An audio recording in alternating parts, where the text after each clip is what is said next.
justifie les relations. Voilà. Oui, je connais ça.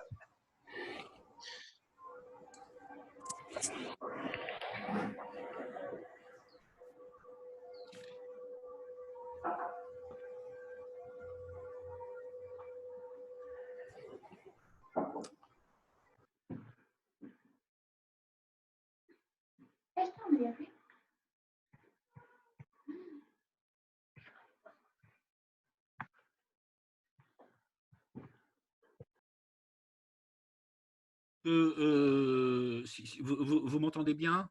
Oui, Pierre. D'accord. Donc, je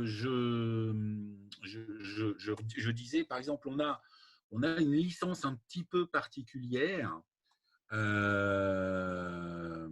qui est en fait une licence qu'on appelle une licence Aube sur des projets un peu conséquents, un petit peu importants. C'est-à-dire qu'on pourrait avoir un site central avec une vingtaine, une trentaine de machines à sauvegarder, avec des bases de données, avec besoin de mettre sur bande, avec besoin peut-être de répliquer et de sécuriser les données sur un autre site. Enfin, vraiment un gros projet, quoi. Je veux dire, Banque nationale de la Tunisie ou des choses comme ça. Et ce qu'on pourrait, c'est bon, moi à l'écran, je vois les slides. Et ce qu'on pourrait imaginer, c'est utiliser une licence qu'on appelle la licence Aube chez nous, qui est une licence un petit peu particulière, où là, en fait, on fait un mélange de tout ce qu'il y a dans toute la solution TINA pour permettre aux clients de ne pas se poser de questions au moment de l'achat, c'est-à-dire est-ce que j'ai une base de données aujourd'hui, est-ce que j'en aurai 2 ou 3 l'année prochaine, est-ce que j'ai 5 machines physiques, 10 machines virtuelles, mais est-ce que l'année prochaine, il va falloir que je rachète ou pas? Et là, on fait un prix d'entrée pour l'usage de la licence en fonction de la taille de la société. Donc, à chaque fois, on travaille en mode projet là-dessus avec SPG. Et ensuite, le client, il sait que, par exemple, alors je vais dire une bêtise, on va dire une société qui fait, je sais pas moi, qui fait 500 personnes, elle va acheter peut-être l'usage de TINA pour, allez, je vais dire 10 K euros la première année, et puis 3 K euros pour l'année 2, 3 K euros pour l'année 3, 3 K euros pour l'année 4, 3 K euros pour l'année 5. Ce qui veut dire qu'en fait, pendant ces 5 ans, par exemple, le client, il va pouvoir déployer autant de machines qu'il veut, autant de serveurs qu'il veut, faire autant de backup et de restauration qu'il veut et pas se poser de questions sur les volumes. Voilà. On a aussi ce type de licence un peu particulière, ce que nous, on appelle des licences verticales et qu'on utilise sur des projets spéciaux. Par exemple, j'ai un projet là en Arabie, j'ai un projet à Dubaï avec TINA, avec un distributeur et un partenaire à Dubaï. L'idée, c'est de sauvegarder un site central qui travaille dans le pétrole avec entre 500 et 600 personnes qui travaillent à l'intérieur de la société et avec 10 gros bateaux qui livrent en fait le pétrole, qui veulent eux aussi être sauvegardés. Et eux aussi, chacun veut avoir un serveur de sauvegarde sur le bateau. Puisque dans le bateau, il y a plus de 200 personnes qui utilisent il y a plus de 200 PC et laptops qui utilisent de l'informatique. Voilà. Donc là, on ne peut pas compter le nombre de machines, on ne peut pas compter le nombre d'OS, on ne peut pas compter le nombre de corps CPU comme font certains concurrents. On préfère offrir la possibilité aux clients de prendre le portfolio complet au travers de cette licence Aube. Voilà un peu. J'espère que je suis clair et que vous avez à peu près compris ce que je voulais vous expliquer. Ouais. Oui, merci, Pierre. Si vous avez d'autres questions, n'hésitez pas. Hein. Je vois Amran avec nous. Finalement. Ah, super. Et moi aussi, je suis parmi vous. Hein. Oui, bonjour. Désolé, j'ai même un petit peu de mal à me connecter. C'est pour ça que je dis, moi, les solutions américaines, parfois, c'est un peu compliqué. Okay. Allez, je vous laisse peut-être commencer votre présentation. D'accord, ok. Merci pour cette introduction, Pierre. Alors, je suis Islam Gate, consultant cybersécurité chez SPG. Je gère la partie à tempo. Aujourd'hui, on est ravis d'avoir l'équipe à tempo avec nous, quel que soit Pierre ou Amran. Donc, en fait, Amran est ici parmi nous pour répondre à vos questions, pour une petite démonstration technique. Donc, qu'est-ce qu'on va voir aujourd'hui? Donc, on va parler on va définir l'éditeur à tempo, on va voir le portfolio à tempo et on va mettre l'accent sur la solution Time Navigator.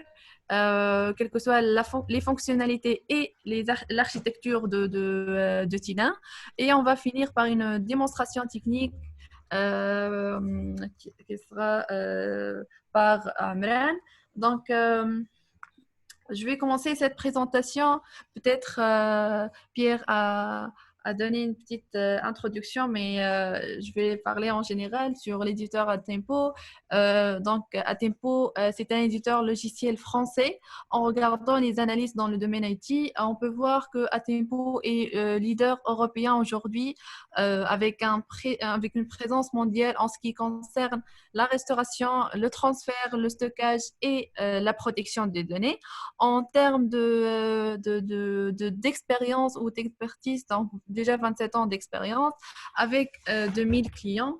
Alors ici, on va voir les clients avec les différents secteurs qui utilisent Atempo. Donc, il y a plusieurs secteurs, quels que soit l'industrie, sciences, finances, l'administration, santé et tout. Donc, le catalogue des clients est très, très varié. Alors, je vais revenir ici pour voir que aussi NASA utilise Atempo. Donc, c'est déjà très bien. Donc, parlons un peu plus en détail sur le savoir-faire d'Atempo. Bien sûr, aujourd'hui, on va parler sur Tina. Tina qui est une solution pour dédiée pour Il y a un problème les de connexion. serveurs en ce qui concerne la protection pour les serveurs, quels que soient physiques et virtuels, et aussi pour les applications.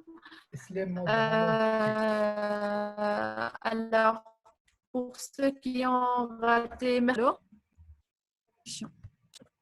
Oui, Clem. C'est bon, ça reprend.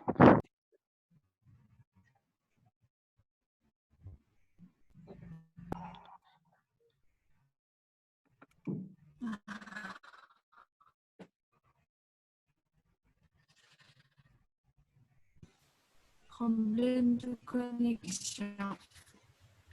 Alors,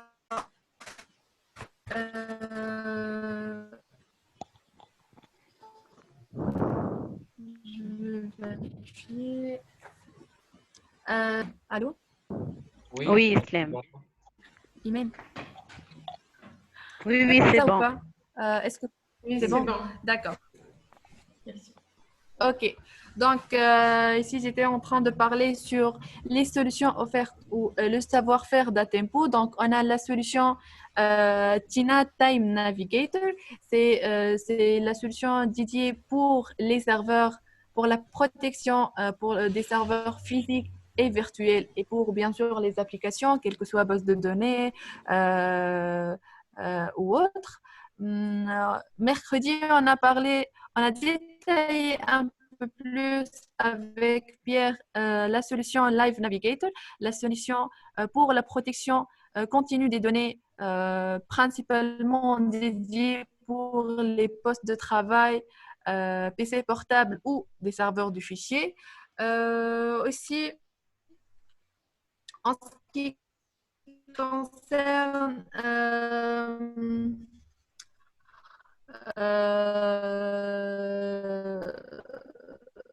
Myria, donc Myria permet de sauvegarder, synchroniser,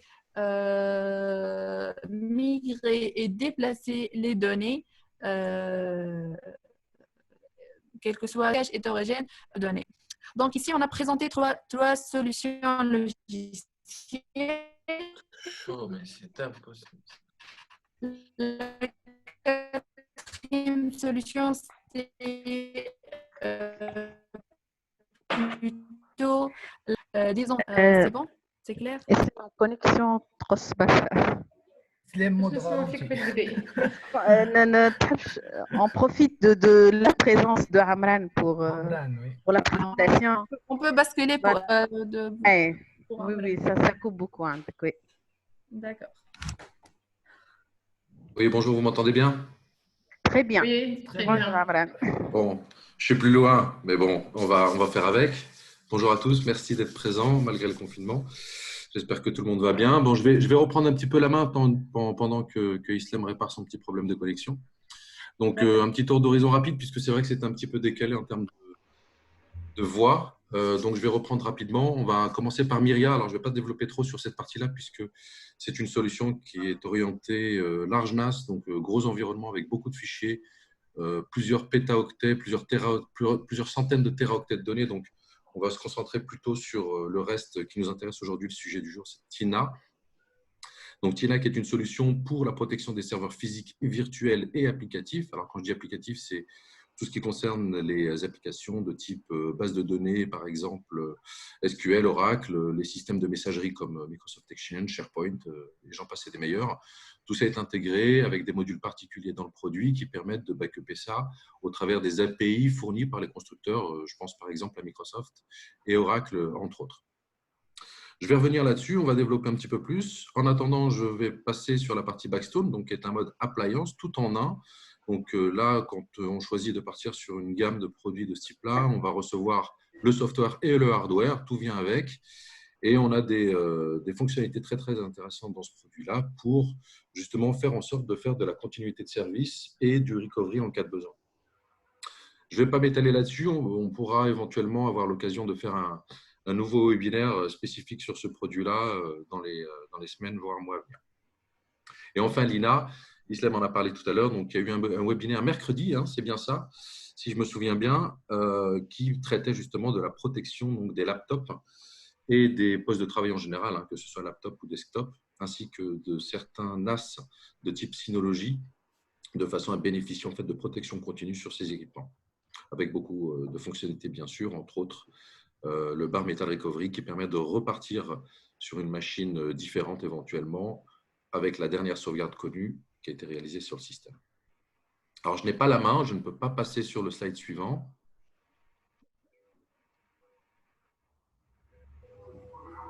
Alors, je vais demander le contrôle. Comme ça, je pourrais…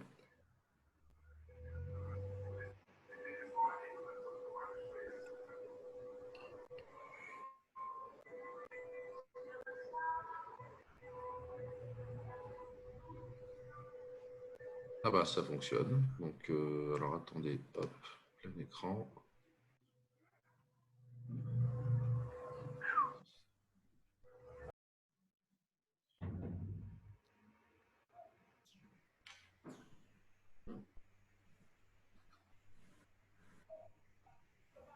Créer. Voilà. Time Navigator. Alors, je reviens sur l'écran précédent. Ça devrait marcher. Voilà. Alors, Time Navigator. Donc ici, on voit un extrait sur ce slide qui correspond en fait à l'interface d'administration et de configuration du produit, qui est une interface web. Cette interface a vocation à changer, hein, puisqu'on est en train de développer une nouvelle interface graphique qui va arriver incessamment sous peu et qui va permettre de disposer d'un nouveau look tout à fait moderne qui va vous permettre de faire non seulement de l'administration de la configuration, mais aussi toutes les opérations de restauration nécessaires aux besoins de l'entreprise. Alors, Time Navigator, pourquoi? Puisque navigation temporelle, qui est un concept intégré au produit qui vous permet de vous balader tranquillement dans le temps pour pouvoir visualiser en fait l'intégralité des assets.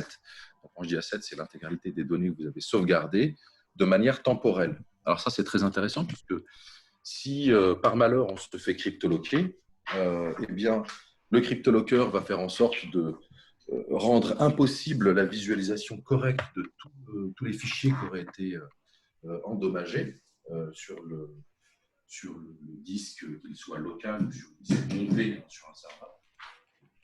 Et la navigation temporelle, en fait, va vous permettre de visualiser tous les fichiers de manière très correcte en fonction du temps. On a juste à se positionner dans le temps pour voir tout ce qui nous intéresse. Et là, la sélection, en fait, devient facile puisqu'on est capable de reconnaître les objets à restaurer et de sélectionner la date à laquelle ils ont été sauvegardés pour choisir le versionning. Et une fois que la sélection est faite, on a juste à faire la restauration. C'est vraiment très, très simple et c'est un produit qui a été orienté pour la restauration, justement pour vous faire économiser du temps dans ces phases en général critiques, pas mal stressantes. On offre bien évidemment tout un tas de fonctionnalités, un panel de compatibilité, que ce soit matériel ou logiciel, de façon à pouvoir coller à la majorité des cas possibles, c'est-à-dire tous les cas dans lesquels, par exemple, vous auriez des versions de systèmes d'exploitation un peu anciennes ou des applications métiers qui utiliseraient des systèmes de base de données un peu anciens. Donc, il faut garder en tête que nous sommes legacy, on respecte cet aspect-là, et on peut disposer effectivement d'agents, quand bien même ils sont dans des versions différentes, enfin inférieures, de façon à pouvoir garantir qu'on va vous protéger l'ensemble de vos systèmes d'exploitation et de vos applicatifs, quand bien même vous disposez de vieilles applications dans vos environnements et qui ne peuvent pas évoluer vers de nouvelles versions. On pourrait parler de Time Navigator pendant des heures, tellement il y a de fonctionnalités. On va juste passer sur le slide suivant qui va nous indiquer en fait, quelle est l'étendue en fait, des capacités du produit, sachant qu'ici, on ne dispose pas de la liste exhaustive. On n'aurait pas la place en fait, de mettre tous les logos, mais c'est juste pour vous dire que voilà, la majorité des besoins de nos clients sont recensés ici en termes de système d'exploitation, d'applicatifs, de stockage. Quand je dis stockage, c'est les baies que vous pouvez avoir dans vos environnements, que ce soit d'une étape, du Dell EMC, j'en passe, c'est des meilleurs. Et pour la cible des sauvegardes, que ce soit du disque, du système de stockage sur de la bande au travers de librairies, qu'elles soient virtuelles comme DVTL ou physiques. Et on a aussi une petite option pour faire du Amazon au travers de la VTL Amazon. Alors, tout ça pour dire que peu importe le contexte dans lequel vous travaillez, peu importe les matériels et les systèmes d'exploitation dans lesquels vous évoluez au quotidien pour votre travail, eh bien, Time Navigator est en mesure de vous accompagner pour protéger l'intégralité de vos données dans vos environnements, qu'ils soient spécifiques, modernes, un peu anciens pour la partie legacy. Je rappelle encore une chose, on est capable de sauvegarder effectivement les serveurs physiques, les serveurs virtuels. Pour la virtualisation, on va le voir un petit peu plus loin, il s'agit de VMware, Hyper-V et XenServer. Les postes de travail, bien sûr, peuvent être sauvegardés, les desktops et les portables. A contrario, par rapport à l'INA Live Navigator, qui lui va travailler en mode sauvegarde continue, c'est-à-dire une sauvegarde qui n'est pas planifiée, ici, Time Navigator travaille dans un mode qui est planifié. À vous de définir votre stratégie, à vous de définir quels sont les objets exacts que vous voulez sauvegarder et à quelle fréquence vous voulez les sauvegarder, de manière à pouvoir définir, en fin de compte, un jour, donc une fréquence, lundi, mardi jusqu'à vendredi par exemple, à telle heure spécifique pour pouvoir déclencher les backups. Alors ça, c'est quelque chose qui est assez standard dans le monde du backup, les concurrents font la même chose. En termes d'infrastructure globale, on va voir un petit logo particulier en bas, cette espèce de cylindre là qui symbolise une base de données avec des petits logos à l'intérieur. Ça, ce symbole, on va le retrouver pas mal de fois dans les slides. C'est ce qui indique en fait qu'on travaille avec notre système de stockage dédupliqué. On a un moteur de déduplication qui est assez performant, qui est même très performant, qui vous permet d'économiser de l'espace disque pour le stockage de vos données et d'économiser de la bande passante par la même occasion, puisque la déduplication est faite à la source, contrairement à certains compétiteurs. Ce système de stockage, il vient donc de manière automatique avec Tina. Il vient aussi de manière automatique avec Lina. D'ailleurs, ces deux produits fonctionnent très bien ensemble puisque la base en fait, de ce stockage dédupliqué est optimisée pour ces deux environnements. On peut se retrouver dans un contexte avec un data center unique qui va contenir un serveur ATN, donc Atempo Time Navigator, et qui va utiliser des stockages HSS, HVDS, qui sont des terminologies qui concernent le stockage dédupliqué. HSS pour la partie émulation de stockage type disque, standard, mais dédupliqué, et HVDS, qui est un stockage orienté virtualisation, et principalement pour VMware. Juste une petite information concernant HVDS, c'est un système de stockage qui vous permet d'avoir des features, des fonctionnalités étendues pour la partie VMware. Je pense en particulier à Express Restart, qui est une feature VMware qui est utilisée pour faire du boot instantané de machines virtuelles directement à partir de notre stockage dédupliqué. Donc, gardez ça en tête, on va revenir dessus un petit peu plus loin dans la présentation. Donc, un data center avec un environnement plutôt simple dans lequel on va… je vois des questions. Si vous voulez, on prendra les questions à la fin, si ça vous intéresse. On peut faire ça comme ça, de façon à ce que je puisse dérouler la présentation et continuer. Merci beaucoup. Je continue donc. Ensuite, effectivement, par rapport à ce data center, il peut y avoir dans l'environnement des sites distants qu'on va vouloir protéger également. Donc, à ce moment-là, ce qui va se passer, c'est qu'on va définir donc, dans le même environnement Time Navigator. Je ne sais pas ce qui se passe avec la présentation. À chaque fois que je clique, ça ne va pas au bon endroit. Voilà, ça arrive. Donc, un site distant qu'on va déployer de la même manière, mais on va s'arranger pour conserver au même endroit, donc au niveau du data center 1 dans notre exemple, l'ensemble des métadonnées qui correspondront à tous les fichiers, qu'ils soient des fichiers structurés, non structurés et semi-structurés, hein, puisque ça existe également, au même endroit dans la base de données qui sera sur le data center. Bien sûr, on peut avoir X sites distants de cette manière-là et faire de la réplication. Ici, on va dire sur le site distant 2, je vais avoir également un site donc distant 2 avec un serveur Time Navigator et la partie sauvegarde de machine virtuelle. Tout ça, ça peut se synchroniser. On peut rediriger les flux pour héberger les données sur le site de son choix et augmenter la tolérance à la panne pour des notions de PRA, par exemple, avec un autre data center, de façon à pouvoir garantir la conservation de la donnée et la capacité de restauration, quand bien même le data center 1 subirait des problèmes critiques. Et bien sûr, la partie externalisation, on retrouve ici une librairie de bande. On a un module qui est intégré, d'ailleurs, qui ne génère pas de coûts supplémentaires en termes de licensing, qui vous permet de dupliquer ce coup-ci les données qui seraient stockées sur du disque simple non dédupliqué, sur du disque dédupliqué, vers directement une librairie physique et de manière automatique. Donc, on va choisir quels sont les types de travaux qu'on va vouloir exporter, dupliquer sur cette librairie physique à des fins d'externalisation physique, pour ce coup-ci, donc protection physique, de façon à pouvoir garantir et respecter les politiques de sécurité demandées par vos clients finaux.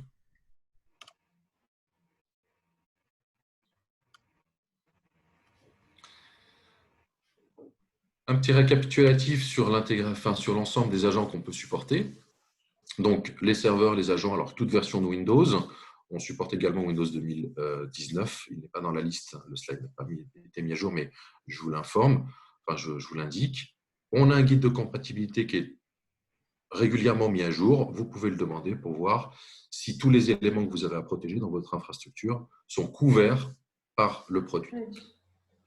Donc, je ne vais pas m'étaler trop longtemps sur cette partie-là. Sachez qu'il y a un guide de compatibilité et qu'on peut vous le fournir évidemment pour vérifier si les infrastructures dans lesquelles vous avez à travailler avec un projet de protection de données est compatible avec ce qu'on peut vous proposer. Donc, une web administration pour la partie configuration, préparation, définition des règles de protection, que ce soit au niveau de la planification, des sélections, de la sauvegarde.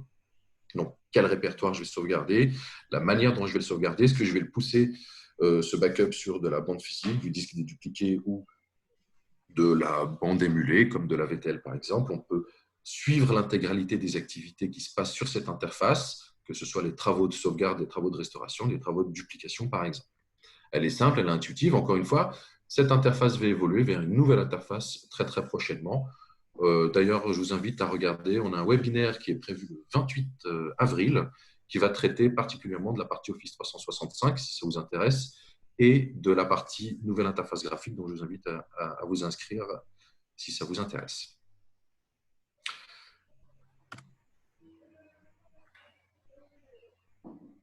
La navigation temporelle. Vous vous rappelez tout à l'heure, je vous indiquais qu'effectivement, on est capable de se déplacer dans le temps en fonction de ce qui a été sauvegardé et en fonction de quel est l'état du système de fichiers que je parcours à l'état du présent. Si vous regardez bien, alors cette interface est appelée interface de restauration classique. Et cette interface de restauration classique, elle est la même pour tous les systèmes et applicatifs que vous pouvez avoir définis dans le produit. C'est-à-dire qu'on ne va pas avoir une interface particulière en fonction du produit qu'on va vouloir, enfin les données d'un produit qu'on va pouvoir restaurer. Eh bien, on va systématiquement avoir la même fenêtre. Donc, on va vous laisser le confort d'utilisation et le confort de vos habitudes, entre guillemets, de restauration de façon à aller encore plus vite. Alors, elle est assez simple, cette interface, mais elle est relativement efficace. Dans quel sens? Dans le sens où on a tous les éléments qui nous permettent de savoir à quel moment du temps on se trouve.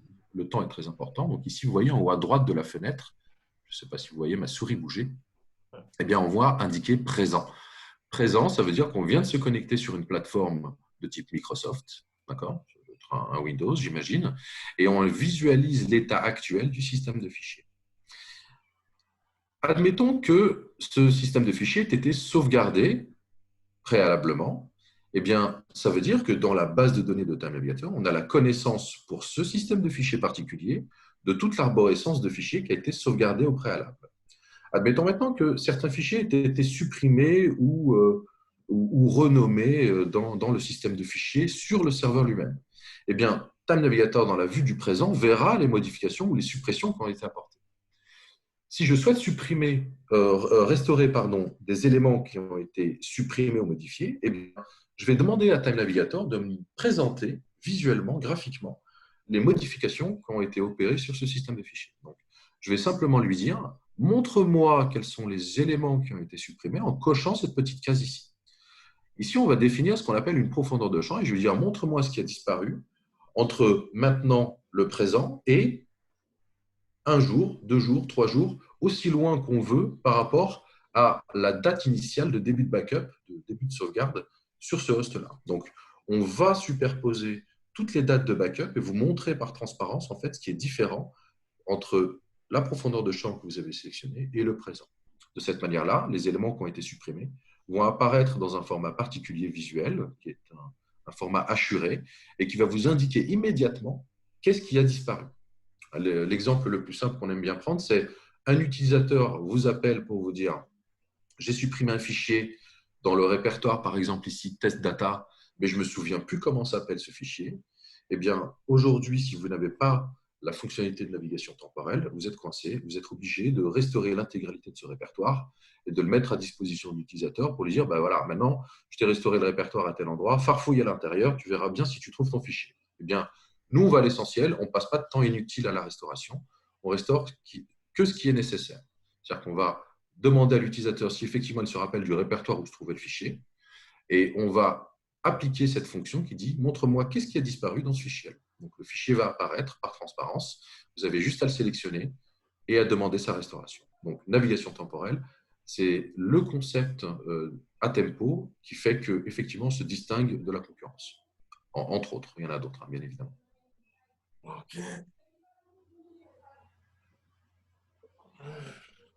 Alors, bien sûr, les technologies de stockage, je vais aller assez vite ici, vous les connaissez toutes, hein, disk-to-tape, la sauvegarde synthétique qui permet de reconsolider des données qui auraient été sauvegardées, par exemple, sur un site distant. Et donc, la totale synthétique va vous éviter de vous reconnecter à distance pour éviter de charger les bandes passantes. On va faire une reconstruction d'une nouvelle sauvegarde totale à partir des éléments qui sont déjà connus sur le serveur de manière locale. Les snapshots, bien sûr, on est capable de déclencher des snapshots sur certains types de baies. Donc, les baies sont définies dans la documentation et le guide de compatibilité. Je vous invite à aller regarder ça en fonction des types de baies que vous pouvez utiliser dans vos infras. Et la déduplication, effectivement, pour la partie stockage type bande émulation ou alors HVDS pour la partie VMware. Et j'insiste sur le fait que HVDS apporte beaucoup de fonctionnalités concernant VMware qui sont extrêmement intéressantes et performantes pour les environnements. Un petit peu de redite, VMware, Hyper-V, Citrix XenServer, Huawei Fusion Compute. Alors, Fusion Compute n'est plus aussi poussé par Huawei, donc on va se concentrer sur ceux qu'on retrouve le plus sur le marché. Donc, VMware, Hyper-V, on a encore un petit peu de XenServer. D'autres types d'hyperviseurs sont en cours de développement et ne vont pas tarder à arriver dans le guide de compatibilité de Time Navigator. Et seront intégrés, bien sûr. Alors, quand on dit qu'on intègre des hyperviseurs, c'est qu'on intègre avec les API des constructeurs. On ne bricole pas quelque chose qui nous permet de faire quelque chose d'approximatif. On reste fidèle aux API des constructeurs et on respecte ce que disent les constructeurs pour justement respecter les bonnes pratiques et faire en sorte d'avoir les backups de la meilleure qualité possible. Et bien sûr, la restauration qui va avec. Dedup Engine, je ne vais pas m'insister dessus. Donc, sachez que la majorité des applicatifs des hosts travaillent en mode dédupliqué dans le produit Time Navigator et qu'il est possible de faire de l'économie de stockage à tout moment dans l'environnement Time Navigator. C'est un aspect critique des infrastructures et sur certains projets puisque la limitation des coûts est un vecteur important de réussite de projet. Donc, plus on va faire en sorte de faire économiser de l'argent au client final en lui proposant des solutions qui ne génèrent pas des coûts supplémentaires, plus on a de chances de remporter les projets.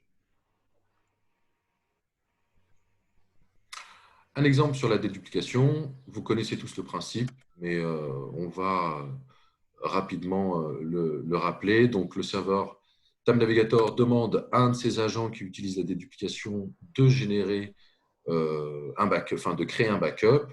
Ce backup va prendre par exemple un fichier. Ce fichier va être tronçonné en série de blocs. Ces blocs vont être envoyés au serveur ADE, donc à tempo déduplication engine. Les blocs vont être stockés dans le repository et l'agent va informer le serveur Time Navigator que le fichier était sauvegardé. Un deuxième agent qui va recevoir une instruction de sauvegarde, cet agent va récupérer un fichier, par exemple. Ce fichier va être découpé en tronçons et on va s'apercevoir après vérification que certains tronçons de ce fichier sont déjà connus, ont déjà été envoyés par l'agent précédent. Donc, les blocs ne vont pas être envoyés de nouveau sur le réseau pour être stockés de l'autre côté. Seuls les blocs différents vont être envoyés. Par contre, la connaissance en termes de méta-information va être stockée dans la base de données ADE et va être stockée dans la base de données de Time Navigator pour vous permettre de faire la navigation temporelle et de faire la restauration. Donc, le bloc va être envoyé et stocké dans le repository. Ça, c'est pour le principe de la sauvegarde, c'est quelque chose d'assez commun. Le gros avantage ici, c'est que la déduplication, le test, le hash, est fait à la source. Contrairement à certains concurrents qui, eux, vont transiter toutes les données de l'autre côté et faire le hash à la destination, ce qui va vous encombrer vos bandes passantes et vous limiter dans le confort d'utilisation de votre réseau pour les utilisateurs. Pour la restauration, même principe, on va sélectionner un fichier à restaurer, on va demander à ADE de réhydrater le fichier de façon à le reconstruire et pouvoir le pousser sur l'agent. Donc, on va aller piocher dans la database des blocs l'ensemble des blocs que la base de données connaît pour reconstituer le fichier. Et il suffit de juste envoyer le fichier à l'agent pour qu'il puisse être stocké sur son système de fichiers. Donc voilà, en gros, tout ce qui est connu n'est pas renvoyé, tout ce qui est inconnu est renvoyé et on consolide tout systématiquement. C'est ce qui permet de faire de l'économie de stockage in fine. Pour aller un petit peu dans le détail des applications les plus communément utilisées par les utilisateurs, donc Microsoft Exchange, bien évidemment, toute version, Microsoft SQL, y compris dans les versions de clustering, SharePoint. Alors là, j'insiste, on est juste on-premise, sur site, donc des installations qui sont faites localement. Nous ne sommes pas dans un cloud Azure, par exemple. Ici, donc, on va respecter strictement ce que dit Microsoft d'un point de vue API pour sauvegarder l'ensemble de ces types d'applicatifs. Pareil pour les applications IBM, DB2 Domino, donc Lotus Notes. on est capable effectivement de sauvegarder de manière efficace ces environnements.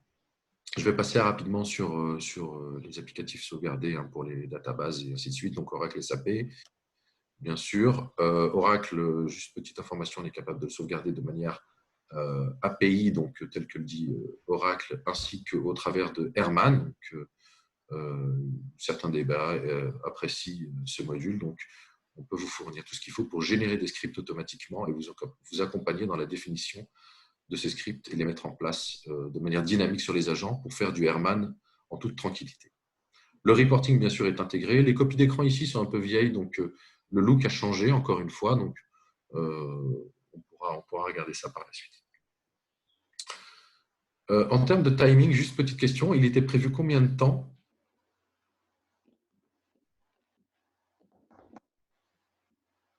Allô, allô? Oui, jusqu'à midi normalement. D'accord. On verra si. Très bien. Reporting et supervision, on a tout ce qu'il faut pour vous donner l'information qui est stockée dans le catalogue de Time Navigator. Le catalogue, en fait, c'est le nom qu'on donne à la base de données de Time Navigator. Récupérer toutes ces informations, de les consolider afin de sortir des reportings sur des points particuliers qui pourraient vous intéresser. Et en conclusion, donc voilà, Time Navigator, solution de protection de données pour les environnements hétérogènes, on l'a vu ensemble, que ce soit des machines physiques, tout type de système d'exploitation. Alors, on n'a pas vu tous les comment dirais-je, systèmes d'exploitation supportés, mais on les connaît tous. Voilà, Windows, Linux, certains Solaris, certains AX, des HPUX, j'en passe et des meilleurs. Les bases de données, c'est la même chose. C'est extrêmement large. Encore une fois, je vous invite à regarder le guide de compatibilité pour savoir si, dans le périmètre d'un projet que vous pourriez avoir, tout est complètement supporté par Atempo. Des offres de licences extrêmement flexibles. Et là, Monsieur Pierre Vallet, qui est avec nous dans le meeting, pourra vous en dire plus concernant le licensing. Éventuellement, on pourrait commencer par ça au niveau des questions et je passerai ensuite à la petite démo rapide de Backup Restore. On ne va pas aller très très loin en termes de démo, mais juste pour vous montrer à quel point c'est facile d'intégrer ce genre de choses. La restauration, bien sûr, c'est l'axe principal pour simplifier la récupération rapide des assets et tout simplement une solution sur laquelle vous pouvez compter, puisqu'on est un éditeur qui est représenté donc localement au travers de SPG en Tunisie, avec des personnes qui sont formées et autonomes et qui peuvent vous accompagner au quotidien dans l'élaboration de vos projets et dans le support, et bien évidemment. On pourrait, j'imagine, passer aux questions, éventuellement. Alors, Pierre, pareil, est-ce que vous m'entendez tous? Oui, Pierre, oui. Bon. J'ai vu passer moi une question tout à l'heure, Amran, qui disait si j'ai bien compris, on peut installer Tina et Lina sur un même serveur. Alors, Oui. moi, j'ai la réponse, mais je préfère que ce soit toi qui la donne parce que moi, comme je suis commercial, on va moins me croire que si c'est toi qui l'explique. Justement, si tu le dis toi, vu que tu es commercial, c'est que tu as tout compris, mais je vais le dire, non, je t'embête. Oui, bien sûr, en fonction de la capacité en fait, du serveur, du sizing, on est capable, bien évidemment, de limiter encore une fois les coûts et de disposer en fait, de la solution Lina et de la solution Tina sur la même machine. Et c'est la meilleure solution en fait, qu'on peut préconiser, puisque le moteur de déduplication étant le même, on va faire pour le coup encore plus d'économies de stockage. Donc oui, pour répondre à la question, on est capable de mettre ces deux produits de manière combo, si on peut appeler ça comme ça, sur la même machine, de façon à limiter les coûts. Bien sûr, il faut respecter ensuite les prérequis en termes de sizing pour que les solutions puissent tourner convenablement. J'ai répondu à votre question? Oui, je pense que oui, tout à fait, tu as répondu à la question. Et je ne sais pas si la personne qui avait posé la question est en ligne, mais je pense que tu as tout à fait bien répondu. Parfait, je vous en prie. La réponse est oui, j'ai le retour écrit oui, merci. J'ai vu. J'ai vu ANJ, puisque son autre code c'est ANJ. J'ai vu sur le chat. Oui, Juste pour les participants, merci de mettre vos adresses email pour qu'on puisse vous envoyer par la suite la présentation. Hein. Oui, prenez le temps là pendant qu'on échange dans le chat, mettez bien vos adresses mail comme ça, effectivement, Imen pourra vous envoyer tout ça. Alors Anas il pose encore des questions. Il dit, mais alors, est-ce que Tina est compatible avec O365 ? Moi, je sais que tu as des réponses intéressantes là-dessus, Amran, donc je te laisse expliquer. Oui, j'ai évoqué ça rapidement tout à l'heure, juste pour dire qu'il y avait un webinaire qui était prévu le 28 avril, donc je vous invite à vous inscrire si ça vous intéresse. Mais effectivement, alors, quand on parle d'Office 365, c'est assez large. Office 365 propose une large gamme de services et bien sûr, en fonction de ce que recommande Microsoft pour la protection des informations, nous, on apporte la protection au niveau de la brique messagerie. Donc aujourd'hui, la brique messagerie est supportée dans Time Navigator de façon à pouvoir augmenter, si vous voulez, la rétention des données de messagerie, de tous vos mails, dans une infrastructure qui serait on-premise, donc chez vous. Pour l'instant, on supporte uniquement la partie messagerie, mais en cours de développement, et ça va arriver très très très rapidement, puisqu'on a déjà fait quelques tests, la partie OneDrive SharePoint qui va être ajoutée de façon à pouvoir compléter l'offre de protection Office 365. Mais aujourd'hui, actuellement, Office 365 est supporté dans la dernière version officielle, la GA, disponible pour les utilisateurs.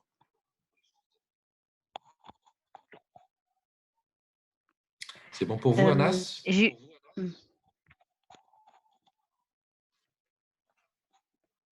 Anas. Parfait, dit-il. Parfait, ok. Super, ouais. Merci. Juste, j'ai eu une question donc, lors du dernier WebEx qu'on a fait. C'est par rapport, si un client donc, fait l'acquisition de Tina et il veut acquérir un pack de 10 de Lina. Donc, est-ce qu'il est obligé de prendre Lina including server, donc, ou bien avec Tina, donc il peut juste avoir la partie sans serveur? Alors, pour répondre rapidement à la question, je vais juste tendre la perche pour Pierre qui va prendre le relais. Ça va être très intéressant puisque Atempo vous propose un petit bonus en fonction du type de licensing que vous choisirez. Donc, si vous choisissez d'acquérir du TINA et que indirectement vous avez la volonté de protéger quelques postes de travail pour, par exemple, les VIP dans l'entreprise, eh ben, Atempo vous facilite l'utilisation du produit au travers d'un certain type de licensing. Donc, en gros, pour la faire courte, si vous prenez du TINA en fonction du licensing que Pierre va développer juste derrière, eh ben, vous allez hériter automatiquement, gratuitement, entre guillemets, déjà inclus en fait, dans le licensing de certains jetons et d'un serveur Lina par la même occasion. Je te laisse développer, Pierre, si tu veux. Oui, tout à fait. Alors, ça reprend un petit peu ce que j'avais expliqué tout à l'heure avant le début de la présentation. C'est cette fameuse licence verticale qu'on appelle Aube. C'est celle où je vous ai dit, par exemple, vous avez un appel d'offres, je ne sais pas, on va dire la gendarmerie nationale de Tunisie qui veut changer ses solutions de backup, qui veut changer ses baies de disque, qui veut améliorer son infrastructure. Vous allez décider de travailler avec SPG, vous allez dire, ben voilà, sur ce projet-là, comment on peut répondre. Et là, on va un peu sortir de la price list qu'on utilise aujourd'hui tous les jours avec Imen, qui est cette fameuse licence au Tera pour Tina dont je vous parlais tout à l'heure. Et on utilisera cette licence verticale. Et dans cette licence verticale, il y a effectivement le moteur Tina et le moteur Lina. Il y a déjà 10 clients Lina inclus et ça peut marcher. Pour répondre à la question plus directement de Imen tout à l'heure, si le client il achetait une licence Tina 1 Tera, comme on travaille actuellement aujourd'hui, et s'il devait acheter en même temps une licence Lina, à ce moment-là, moi je serais capable avec toi par rapport à un peu comme le fameux dossier là qu'on avait eu un petit peu compliqué là au niveau du nombre de Tera et où je t'avais dit vas-y prends la commande et on se débrouillera derrière. De la même façon, on arrivera à trouver une solution commerciale intéressante pour le partenaire, pour SPG et pour le client. L'idée, moi aujourd'hui, je crois dans les produits à tempo, je crois dans la qualité des services à tempo. Alors ça, c'est aussi quelque chose qu'on n'a pas évoqué, mais la force qu'on a aujourd'hui, c'est qu'on développe et qu'on maintient. La force qu'on a aujourd'hui, c'est que 80% de la population de Atempo, c'est des ingénieurs, c'est des gens qui savent ce que c'est que le service.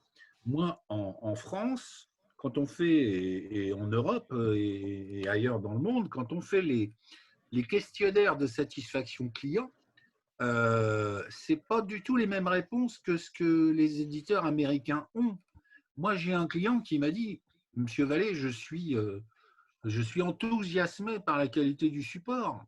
Dans un des témoignages qu'on est en train de faire avec lui, il dit c'est pas du tout comme les autres éditeurs. Il y a des grands éditeurs comme des éditeurs de base de données. Quand j'ai un problème, je mets 1 semaine ou 2 à avoir une réponse.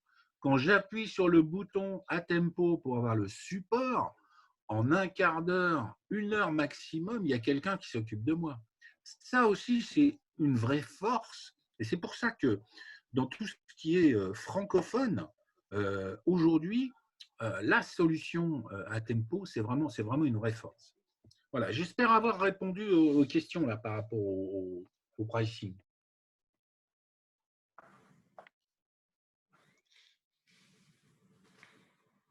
C'est bon, vous avez entendu? Oui. Oui. Il y a d'autres questions. Sur Azure, il y a une question sur Azure, sur tout ce qui est cloud. Oui, je vous écoute. Alors, Donc, Anas, il a mis, et pour les plateformes cloud, Amazon, Microsoft, Azure, Google.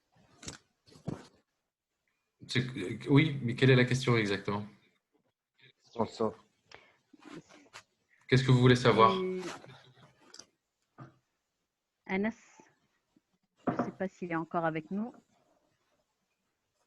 Parce que c'est un peu large. Oui, donc je veux bien dire donc les sauvegardes pour les plateformes cloud, quel que soit donc Azure, Amazon ou le cloud de Google. C'est ça ma question. Est-ce que c'est compatible avec Tina ou non? Alors, dans quel sens? Parce que oui, j'ai envie de dire oui et non. Pour la sauvegarde, les sauvegardes pour les VM et donc les bases données. Donc, si vous installez par exemple des… Alors, admettons que vous soyez dans Azure. Oui. Donc, vous êtes dans Azure, vous avez déployé une machine virtuelle, Windows, Linux, comme vous voulez. D'accord? Oui. Si cette machine dispose d'une adresse IP publique, ok, et que vous autorisez dans les groupes de sécurité de pouvoir faire circuler en fait les flux, enfin, d'ouvrir les flux sur les ports par défaut de Time Navigator, et si vous installez donc un agent Time Navigator sur la machine qui est dans Azure, si vous avez une infrastructure Time Navigator on-premise, en local, vous pouvez backuper bien sûr ce qui est de l'autre côté. Là, on est dans un cloud hybride, vous avez des choses on-premise, vous avez des choses dans Azure, vous pouvez backuper ce qu'il y a dans Azure, bien sûr. Mais attention, vous savez comment ça se passe. Azure va vous facturer sur tout ce qui transite en sortie d'Azure. Ouais. Donc, c'est peut-être pas une bonne idée. Juste, j'ai voulu savoir donc si c'est compatible ou non. C'est ça ma question. Oui, on peut le faire. Après, c'est une question de sous. C'est une question d'argent. Oui, je comprends bien ça. Voilà. Mais bien sûr, on peut le faire, oui. Mais on les backup en tant qu'agent, d'accord? Oui, je comprends. Voilà. Merci. Je vous en prie. C'est un outil qui a vocation d'être utilisé en local, hein, dans les infrastructures des clients. Bien sûr, on est capable de faire des choses à distance, mais c'est quelque chose qui a vocation d'être en local chez les clients avec de la redondance sur un autre site et aussi avec la capacité d'exporter, donc d'externaliser pour faire du PRA. Donc ça, c'est quelque chose qui, justement, a un coût très limité, qui ne dépend pas d'une règle en fait, de facturation en fonction de l'usage. Vous avez un licensing qui est fait pour vous de manière optimale pour pouvoir protéger l'ensemble de vos informations critiques on-premise. C'est vraiment l'objectif de ce produit-là. Avec, bien sûr, la partie souplesse et performance qu'on peut vous apporter. Alors, il y a une autre question qui vient de Imed Siala, qui dit: y a-t-il des intégrations dans les systèmes NAS? Oui, on a des intégrations type NAS.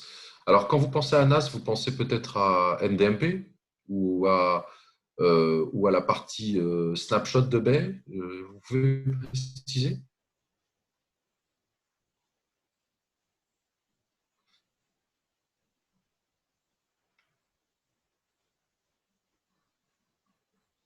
Imed, vous êtes là? Oui, oui, alors il répond des add-ons.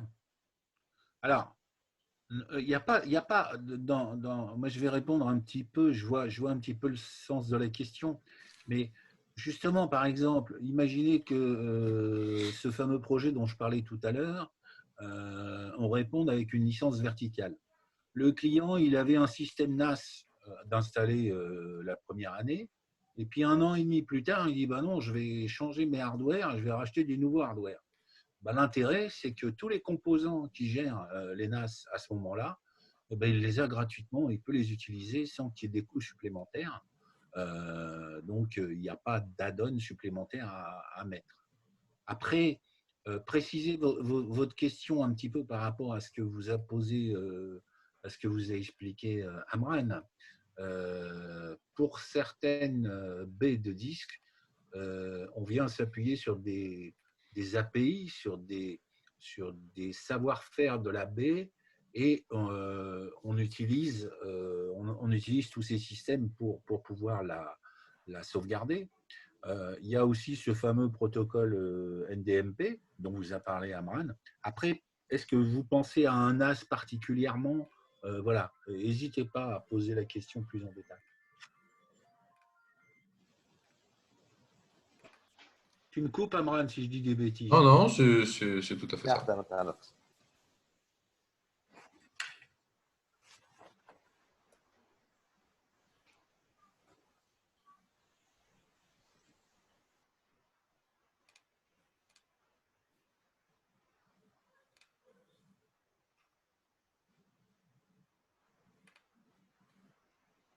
Ah, il voulait la marque des NAS compatibles. Alors, on peut travailler, par exemple, comme disait Pierre tout à l'heure, avec le protocole NDMP sur tout type de NAS qui supporte ce protocole, entre autres TAP, Celera, voilà, j'en passais des meilleurs, quoi. Donc, tous les NAS sont répertoriés dans le guide de compatibilité. Si vous avez un intérêt particulier, je vous invite à juste envoyer un mail côté SPG pour qu'on puisse forwarder le guide de compatibilité software. On l'avait un peu dans les slides, là, le slide où il y avait toutes les marques de savoir-faire. Oui, oui. Il y a beaucoup de marques qui sont prises en compte. Il y a déjà beaucoup de marques, mais s'il veut avoir une vue exhaustive, on peut Ouais. lui fournir le guide de compatibilité. Alors, il y a monsieur Atwati qui pose une question. La solution TINA inclut-elle des services de la solution Lina? Sauvegarde de poste, par exemple, vu dans la présentation, quelles sont les différences dans cette partie sauvegardée station de travail? Alors, moi, je vais commencer juste à introduire une chose.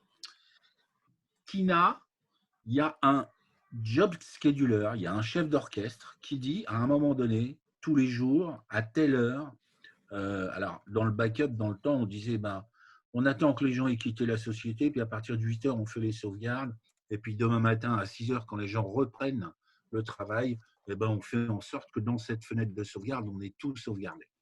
Donc, c'est un job scheduler qui est chef d'orchestre et qui déclenche les backups à un certain moment. On a vu et on voit, en fonction de certains types de clients, des clients qui font des sauvegardes avec TINA toutes les 2 heures. Toutes les 2 heures, parce qu'ils ne veulent pas perdre sur une certaine population de personnes les données générées par ces personnes. Par exemple, je pense à un éditeur qui est en France et qui a dit, moi avec TINA, toutes les 2 heures, je fais les backups de tous les développeurs. Il y a 200 développeurs qui travaillent derrière dans cette société, qui travaillent, c'est une société dont je ne peux pas donner le nom, mais en gros, C'est une société qui fait des petits trucs qui volent un peu partout. Voilà, j'ai rien dit. Et il y a 200 personnes dans le R&D, donc toutes les 2 heures, ils font un backup pour être certain de perdre aucune donnée. Et puis, l'idéal, comme vous venez de poser votre question, c'est mais Continuous Data Protection. Donc, l'INA, c'est autre chose. C'est un moteur qui n'a pas de chef d'orchestre. C'est tout le temps, en permanence, il prend les informations des données. Il n'y a pas de job scheduler. Par contre, la licence verticale dont je vous ai parlé, elle contient le moteur TINA et le moteur LINA. Donc, ça va dépendre. Ce ne sera pas les mêmes tarifs. Vous m'entendez? Oui, oui, Pierre, c'est bon. Voilà. Donc, il y a vraiment 2 sujets. Moi, j'ai des clients aujourd'hui qui, malgré qu'ils aient une solution de sauvegarde concurrente à la mienne, concurrente à TINA, achètent du LINA. À l'inverse, j'ai des clients qui avaient une solution faite par un très gros qui s'appelle IBM, qui payent très cher la maintenance à l'année et qui disent bah, écoutez, moi, 1 an de maintenance IBM, ça me permet d'avoir TINA et LINA, donc je prends le combo TINA-LINA. Voilà, je ne me pose pas de questions et j'ai tout. Voilà. On a des Lego, on peut répondre à tout en fonction des besoins. À chaque fois, il faut qu'on comprenne la problématique que vous avez pour votre client et on trouvera la meilleure solution possible, à la fois technique et financière. Est-ce qu'il y a d'autres questions?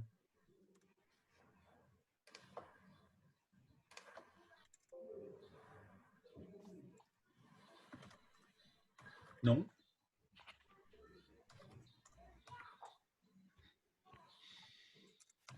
Est-ce que tu voulais compléter? Non, je n'ai pas grand-chose de plus à dire sur ce sujet. Imen, je te rends la parole. Allô? Oui. Donc, c'est bon, Nathan, c'est pour la présentation. Donc, merci beaucoup, Amra. Merci tout le monde aussi donc pour la présence, pour la patience. Désolée au début donc pour les soucis pour se connecter et tout. N'hésitez pas de faire appel à nous. Donc, s'il y a des besoins donc côté technique, bien sûr, on peut vous aider. Donc, avec les ressources qu'on a, on fait appel aussi aux experts de Atempo, aussi pour la partie commerciale. Donc, si on a fait en sorte à ce que vous ayez une idée générale de la solution avec un peu plus de détails par rapport aux 2 solutions LINA-TINA. Donc, on verra par la suite si on va planifier pour la partie Backstone, donc vu qu'on a eu une demande dans ce sens la dernière fois. Vous avez nos coordonnées, donc n'hésitez pas, donc, et surtout portez-vous bien. Donc, Bonjour, Imen. Oui. Imen, je profite de la présence de M. Amran. J'ai une question technique pour un projet c'est une application que j'ai installée. J'ai un message genre le catalogue n'a pas été sauvegardé depuis la date indiquée. Bon, comment je peux sauvegarder? Ce ne sauvegarde pas automatiquement avec les planifications, le catalogue? Si, il faut juste le paramétrer. C'est une plateforme comme une autre, en fait. Il faut juste le configurer. On peut en discuter par la suite si vous voulez. On peut se faire une petite session à distance pour que je vous montre un petit peu comment ça se passe. Oui, j'aimerais bien. Donc, n'hésitez pas à… Vous avez mon adresse email ou pas? Oui. Bon, envoyez-moi un mail. On se fait une petite session à distance. Je vous explique ça. D'accord. Merci. Ouais, voilà, on vient déjà de démontrer la force du service de chez Atempo. Une question, une réponse, une action, une prise en compte. Voilà. Très bien. Bon, il y a eu une question de Cyril Métier là. Donc, par rapport au chiffrement, donc je vois. Bon, si Fathi, par rapport au prix, je vous enverrai l'offre, le prix donc pour 1 Tera, pour INA 1 Tera. Donc, vous aurez l'offre aujourd'hui. Donc, Monsieur Imessier, donc, il dit pour ne pas être attaqué par un retransmise, on doit chiffrer les données, mais si on perd la clé de chiffre, donc pour ne pas, voilà, sa question c'est par rapport à ransomware, voilà. Donc pour ne pas être attaqué par un ransomware, on doit chiffrer les données, mais si on perd la clé de chiffrement, qu'est-ce qu'on fait? Alors, quand on parle de chiffrement que vous mettez en place vous de votre côté, ou alors la question est orientée, est-ce que Tina est capable de chiffrer? Donne la réponse aux deux hypothèses, Amran. Ça dépend, parce que si effectivement il perd une clé de chiffrement qu'il a générée de son côté, je pense par exemple à des machines de type Linux, il a besoin de communiquer de manière chiffrée. S'il perd sa clé, je ne peux pas faire grand-chose. Donc, c'est à lui de la conserver précieusement. Quand on perd la clé de la maison, hein, c'est ça. La clé de la maison, on se fait revenir un serrurier. Hein. Voilà. Par contre, effectivement, on peut faire en sorte, au travers de Time Navigator, donc, d'utiliser ce qu'on appelle le SCM, Security and Compliance Manager. Donc, dans TINA, on a un serveur de certificats qui vous permet de définir votre propre autorité de certificat et de générer des certificats qu'on va déployer sur des agents à gauche à droite. Et pareil, hein, il faut conserver ces clés de certificat puisque c'est quelque chose qui a vocation à rester secret, mais que vous devez conserver précieusement.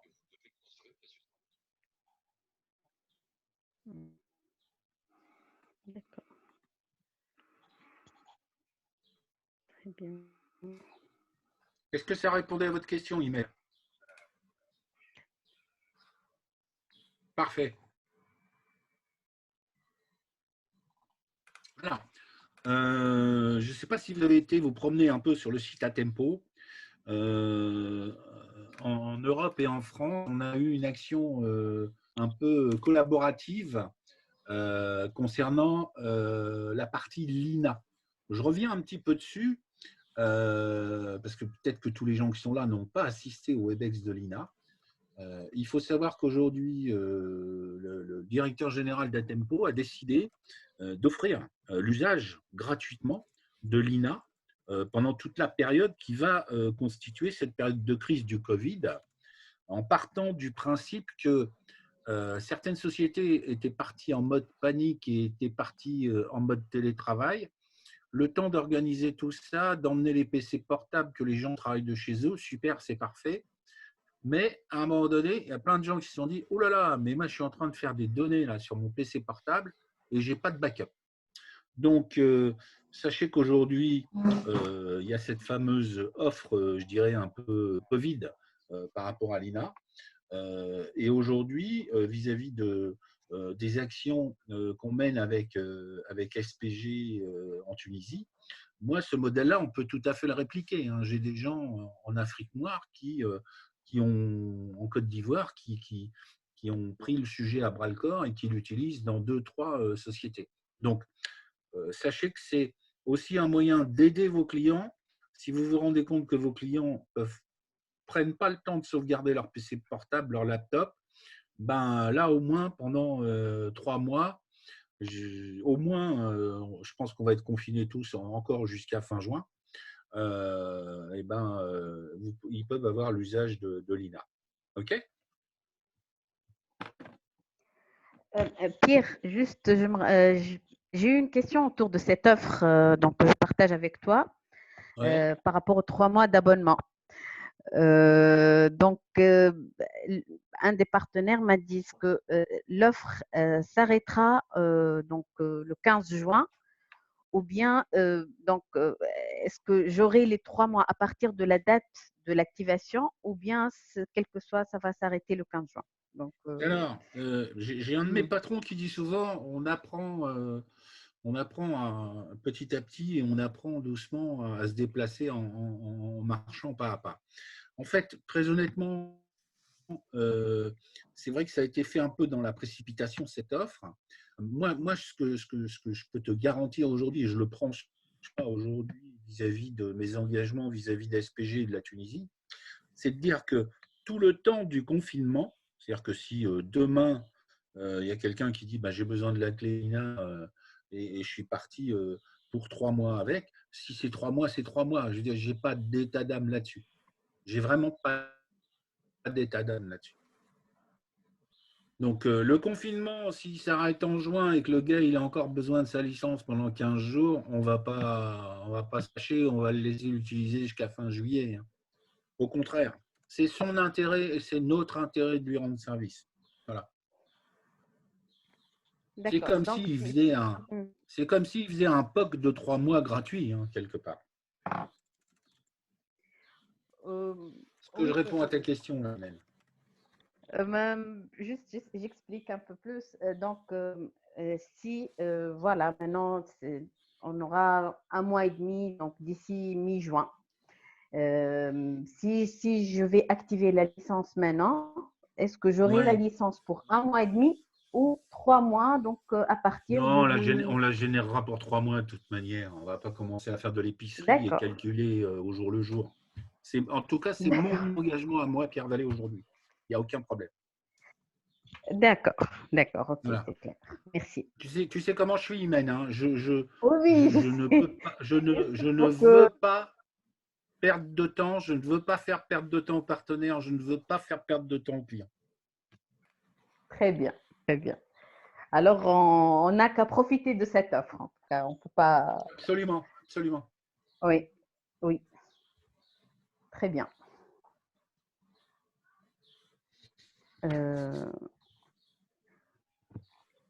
Merci en tout cas pour donc l'équipe de Tempo.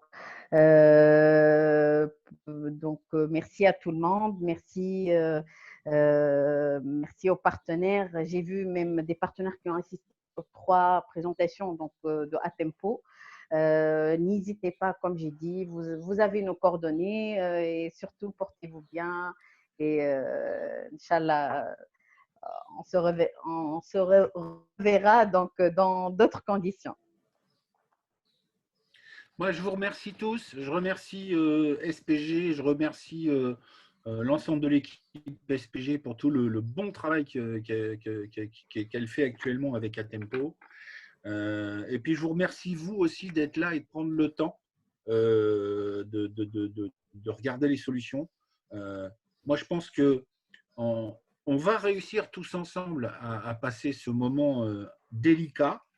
Mais on va tous en sortir grandis. Oui, on fera tout pour vous envoyer les liens sur les prochaines dates, les webinaires, etc. etc. Il n'y a aucun problème. Par contre, n'hésitez aussi pas à prendre Amran et moi en contact sur LinkedIn. Parce que moi, dès qu'il y a un WebEx qui sort, un webinar qui sort, je le relaye sur LinkedIn. OK? Anas, il n'y a aucun problème. J'ai bien noté.